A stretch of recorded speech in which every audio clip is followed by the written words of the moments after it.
Hi everyone, we are from SME Ipoh, Malaysia. Today we'll be presenting our project Reducing SME Farmers' Intervention and increasing the yield of oyster mushroom cultivation using IoT application.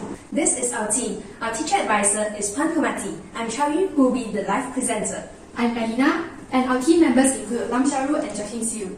Recently, humans have found that mushrooms are rich sources of nutrients. Oyster mushrooms are one of the most cultivated mushrooms as they require a short growth time, not often affected by disease and pests, produce high yield, and require low cost.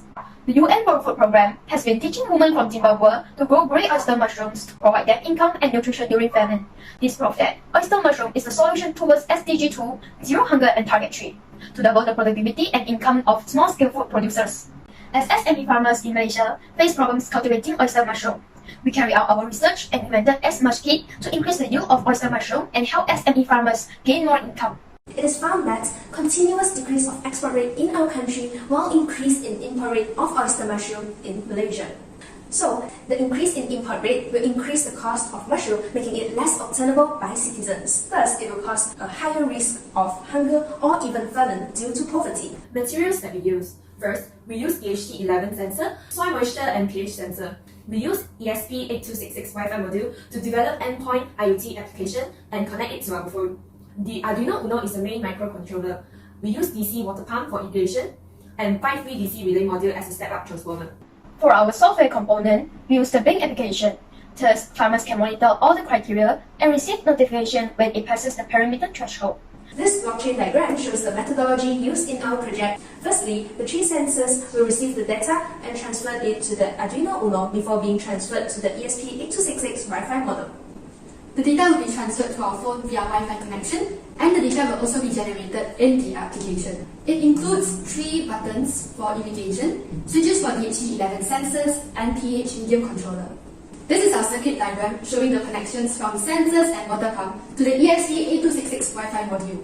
So, this is the 3 sensors and also the pump, which is situated inside this tank. This is the DHT11 sensor, which is for the temperature and also the humidity. And for this one, this is the pH sensor, and this will be the interface for the pH sensor. And inside the mushroom kit is our soil moisture sensor. So, when you press the button to open the pump, it will automatically flow water.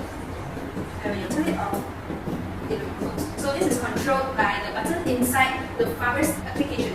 And for the moisture button, when you turn it on, it will detect the moisture inside the substrate. So you will immediately know. When it is too low, it will also send a notification. For the pH button, it will also detect the pH level, and for now, as we are putting it inside a buffer solution that is pH 4.0, so now you can see it is mercury rate is nearly 3.98. In our system monitoring function test, we get analysis data of soil moisture in percentage, temperature in degrees Celsius, and pH value via the Blink application. This video shows the speed our processor receives and send off data which is in less than a second during the test for speed and accuracy. Potential commercialization for S-Mush kit. It requires a lower cost, roughly 200 ringgit, and it is equipped with 3 sensors that satisfies all needs, and 2 separate pumps for direct irrigation and humidity. It is easier to use, only control with a smartphone. SME farmers and home users could use our kit, as it requires less cost with higher yield.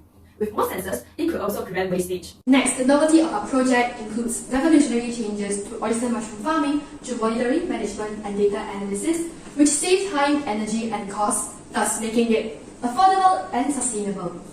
It can also bring promising return of investment in the shortest period of time, as the yield can also be promising. Our project also included pH sensor, which is not presented in normal growing kits. This could prevent spoilage and wastage due to soil-borne disease for fungus and bacteria such as molds. It could at least minimize the damage caused by diseases, as we can notice the changes immediately. Thus, our S-Mush kits could increase the percentage of yield of oyster mushroom cultivation. We can conclude that our project is good for pH, moisture, humidity, and temperature for oyster mushroom cultivation. Besides that, it can also successfully detect diseases in the soil. Our project uses IoT-based agriculture for live monitoring to assist SME farmers in increasing their yield by providing them accurate data. We are sure that it can take efficient care of food production as it provides live feedback for the SME farmers. We hope to help the SME farmers to grow their oyster mushroom with higher yield. In addition to that, our research and invention has contributed to the SDG number 2, Zero Hunger. With that, thank you.